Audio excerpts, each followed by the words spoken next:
বন্ধুরা, এটা হচ্ছে মোবাইল চার্জার। আর এই মোবাইল চার্জার দিয়ে আজকে আমি আপনাদের একটি অল্টারনেট সোল্ডারিং আয়রন তৈরি করে দেখাবো।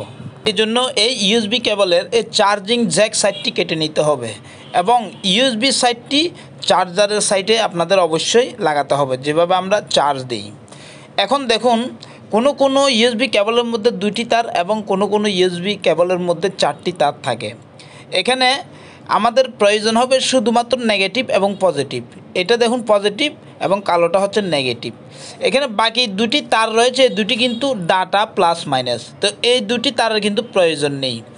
এখন দেখুন, আমি পজিটিভ এবং নেগেটিভ এই 2টি তার আমি একটি পেন্সিলের সাহায্যে আমি কানেকশানটি করে নিব। পেন্সিলের কিছু অংশ আপনারা ছিলে নেবেন, অর্থাৎ কাঠটা তুলে নেবেন। তুলে নিয়ে আপনারা পজিটিভ তারটি কিন্তু পেন্সিলের সাথে এভাবে পেঁচিয়ে দিবেন, ঠিক আমি যেভাবে পেঁচিয়ে নিচ্ছি। এবং এই নেগেটিভের সাথে আপনারা যে সোল্ডারিং লিডটি ব্যবহার করেন এই লিডের সাথে পেঁচিয়ে দিবেন। এখানে মনে রাখবেন, সোল্ডারিং লিডটি যত চিকন হবে তত খুব তাড়াতাড়ি গলে যাবে। এরপর চার্জারের পাওয়ারটি দিলেই সোল্ডারিং আয়রনের কাজটি শুরু হয়ে যাবে। তো এখানে দেখুন, এটা হচ্ছে একটা অল্টারনেট একটি পদ্ধতি।